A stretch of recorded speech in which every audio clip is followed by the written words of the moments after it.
evening, Rome. Here are tonight's top stories. The length of the year has officially been established as 365 days, with an additional day every 4 years to compensate for the tilt and wobble of the Earth. New changes will take effect in 445 days in order to account for mistakes of previous practices. We now have legitimate reason to believe that we should, in fact, beware the Ides of March, as Julius Caesar is still dead.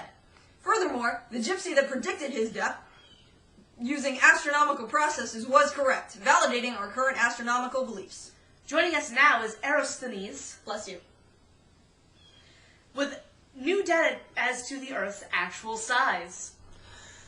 Using angular geometric relations, I have discovered that at summer solstice, the sun shines directly down a well near Aswan. The sun's direction was off vertical by 1/50th of a circle on the same date in Alexandria.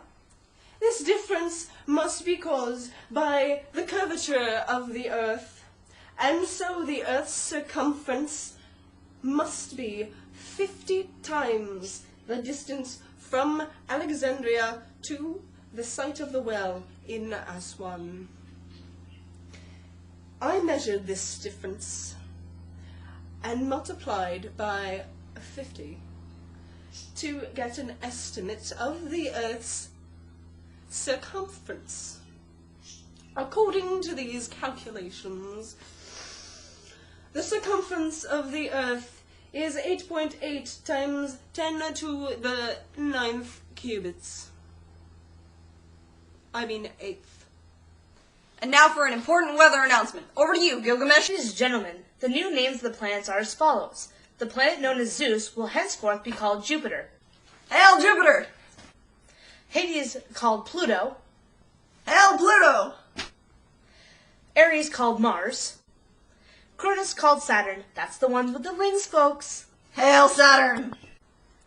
Aphrodite called Venus. Hail, Venus! Hermes called Mercury. Hail, Mercury! Earth will still be Earth. Hail, Poseidon called Neptune, the blue one. Hail, Neptune!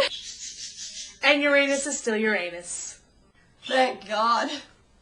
And we've also changed the names of the weekdays as well. More on that at 11. Now, for the 5-month forecast. Here's Jupiter's third moon in the second house this month, indicating the likelihood of rain this season. Back to you, Tom. Thanks, Gilgamesh.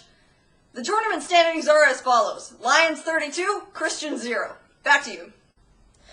Thanks, Tom. Breaking news. Hipparchus has discovered that the star charts are not in fact wrong, and the stars have not shifted. Rather, the Earth has wobbled on its axis. Thus, the positions of the stars have appeared to change.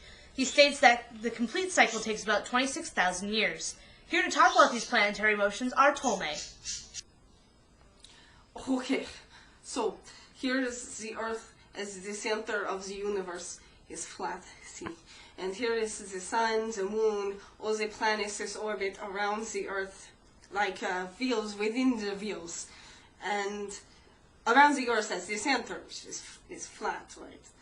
And because the Earth is the center of the universe, and the wheels move within the wheels of other planets and the other moons and the sun that form the rest of the universe in orbit, and the Earth remains the center, is flat, and if you go too far to the edge, it fall off.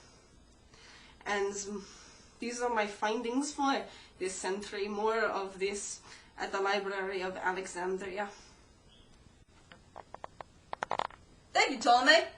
We have a reporter in the field live at the Library of Alexandria to tell us more about these new discoveries and interview several scientists about developments that can only be found on highly flammable scrolls of parchment at the library. Now to you, Julius.